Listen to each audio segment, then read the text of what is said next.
नमस्कार दोस्तों, स्वागत है आपका अपने YouTube channel top general knowledge में।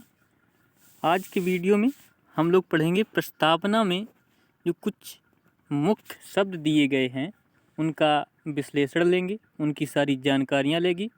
तो वीडियो शुरू करने से पहले आप अगर हमारे चैनल पर नए हैं तो चैनल को सब्सक्राइब करें और अपने दोस्तों के साथ ज़्यादा से ज़्यादा शेयर करें। तो चलिए वीडियो शुरू करते हैं बिना किसी देरी के।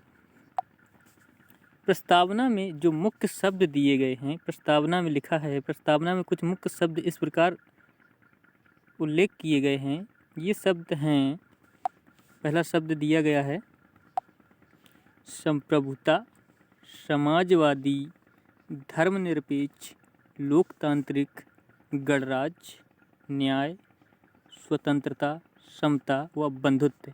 इनका विस्तार से उल्लेख आपको इस वीडियो में देखने को मिलेगा। इससे आपको समझ में आएगा कि प्रस्तावना में जो ये मुख्य शब्द दिए गए हैं इनका मतलब क्या है संविधान में और ये किस लिए प्रस्तावना में लिखे गए हैं। तो आइए जानकारी लेते हैं इसके बारे में। पहला शब्द है संप्रभुता।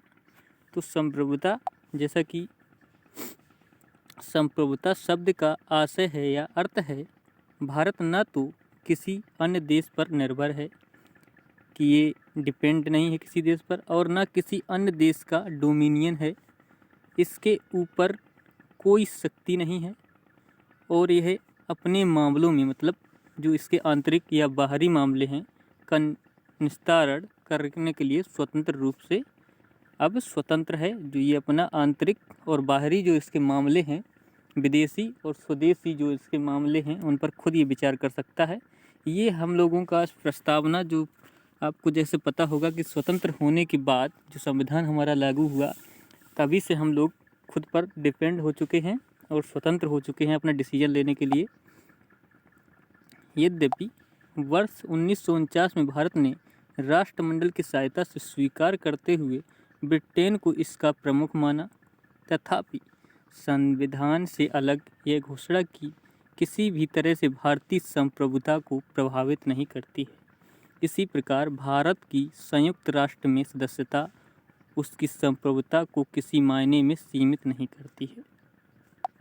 आगे देखिए, एक संप्रभु राज्य होने से के नाते भारत किसी विदेशी सीमा अधिग्रहण अथवा किसी अन्य देश के पक्ष में अपनी सीमा के किसी हिस्से पर दावा छोड़ सकता है। ये आपको इसका जानकारी समझ में आ गई होगी कि संप्रभुता का मतलब कि हम लोग किसी पे, आपको सीधे शब्दों में बताएं कि हम लोग किसी भी देश के दबाव में नहीं हैं, या फिर हम लोग अपने निर्णय लेने के लिए स्वतंत्र हो चुके हैं। तो इसका जो अगला शब्द दिया गया है, जो कि इसमें समाजवादी है, उसकी जानकारी लेते हैं हम लोग। समाजवादी, समाजवादी शब्द का अर्थ वर्ष 1976 की 42वां जो अमेंडमेंट हुआ, संविधान संशोधन हुआ, उससे पहले भी भारत के संविधान में नीति निर्देशक सिद्धांतों के रूप में समाजवादी लक्षण मौजूद थे। जो इस प्रकार के लक्षण थे वो मौजूद थे। दूसरे शब्दों में जो बातें पहले संविधान में अंतर्निहित थीं, जो उसमें सम्मिलित थीं या इंक्लूड थीं, उसे स्पष्ट रूप से जोड़ दिया गया। और फिर कांग्रेस पार्टी ने समाजवादी स्वरूप को स्थापित करने के लिए 1955 में अवार्डी सत्र में एक प्रस्ताव पारित किया। उसके अनुसार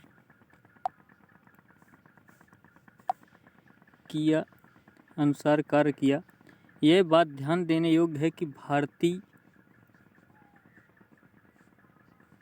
एक मिनट, तो शुरू करते हैं फिर से, थोड़ा नेटवर्क इशू था। समाजवाद लोकतांत्रिक, यहाँ पे दिया गया है कि यह बात ध्यान देने योग्य है कि भारतीय समाजवाद लोकतांत्रिक समाजवाद है, न कि समाजवादी समाजवाद, जिसे राज्य के ऊपर आश्रित, इसका मतलब है समाजवाद भी कहा जाता है, जिसमें उत्पादन और वितरण के सभी साधनों का राष्ट्रीयकरण और निजी संपत्ति का उन्मूलन शामिल है। लोकतांत्रिक समाजवाद मिश्रित अर्थव्यवस्था में आस्था रखता है, जहां सार्वजनिक व निजी क्षेत्र साथ साथ मौजूद रहते हैं। जैसा कि सर्वोच्च न्यायालय कहता है, लोकतांत्रिक समाजवाद का उद्देश्य गरीबी, उपेक्षा, बीमारी व अवसर की असमानता को समाप्त करना है। जो समाजवाद का मतलब ही है कि लोगों में भाईचारा रहे, और लोकतांत्रिक का मतलब ही है कि जो गरीब लोग हैं और बीमार और असहाय लोग हैं, उसकी जो असमानता है, जो लोगों में और अमीर और गरीब की असमानता दिखाई देती है, उसको समाप्त करना ही लोकतांत्रिक गणराज्य का एक मकसद होता है। भारतीय समाजवाद मार्क्सवाद और गांधीवाद का मिला जुला रूप है, जिसमें गांधीवादी समाजवाद की ओर ज़्यादा झुकाव है। उदारीकरण, निजीकरण और वैश्वीकरण की नई आर्थिक नीति 1991 ने हालांकि भारत के समाजवादी प्रतिरूप को थोड़ा लचीला बनाया है। अगला जो शब्द था वो धर्मनिरपेक्ष था। धर्मनिरपेक्ष की क्या महत्व है, आइए जानते हैं। धर्मनिरपेक्ष शब्द को भी 42वें संविधान संशोधन अधिनियम 1976, याद रखना 1976 में 42वां संविधान संशोधन हुआ था।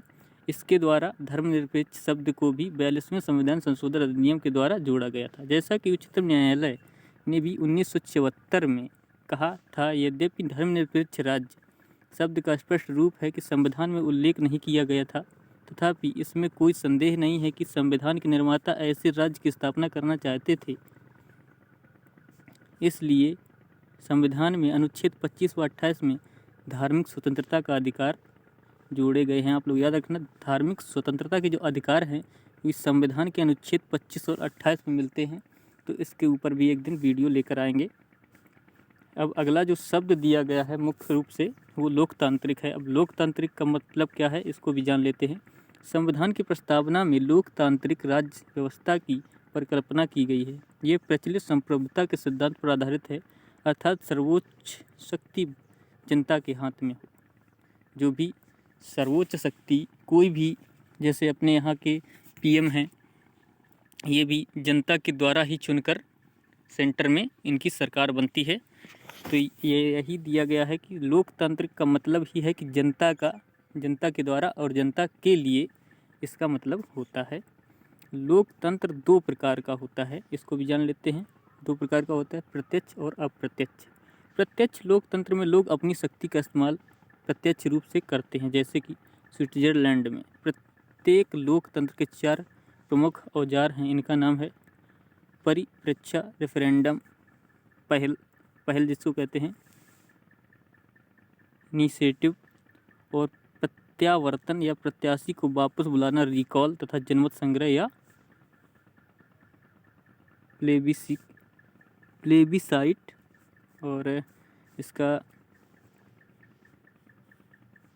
दूसरी ओर अप्रत्यक्ष लोकतंत्र में लोगों द्वारा चुने गए प्रतिनिधि या जो भी उसमें प्रतिनिधि होता है, सर्वोच्च शक्ति का इस्तेमाल करते हैं और सरकार को चलाते हुए कानूनों का निर्माण करते हैं। इस प्रकार लोकतंत्र के प्रतिनिधि लोकतंत्र भी कहा जाता है। यह दो प्रकार का होता है, संसदीय और राष्ट्रपति के अधीन।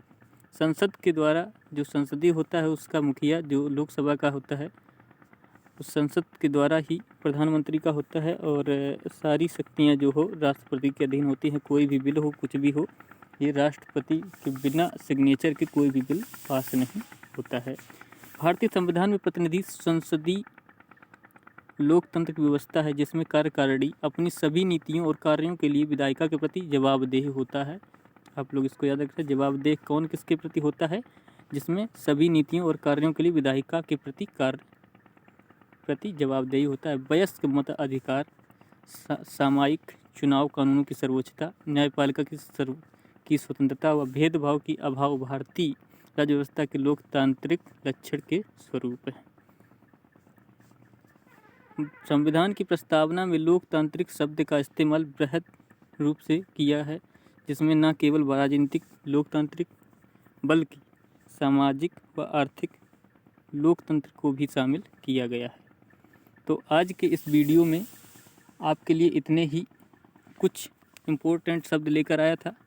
इससे आगे के जो बचे हुए शब्द हैं उनको हम लोग अगले वीडियो में लेकर आएंगे। अगर आप लोगों को वीडियो पसंद आया हो तो वीडियो को ज़्यादा से ज़्यादा शेयर करें और अपने दोस्तों के साथ शेयर करते हुए इसको वीडियो को ज़्यादा से ज़्यादा सपोर्ट करें। और इसके जो बचे हुए शब्द दिए गए हैं यहाँ पर, गणराज्य, न्याय, स्वतंत्रता, समता व बंधुत्व, इनका जल्द ही वीडियो हम लेकर आएंगे।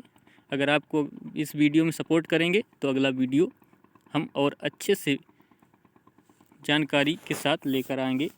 तो मिलते हैं अगले वीडियो में। धन्यवाद। ज़्यादा से ज़्यादा वीडियो को सपोर्ट करें।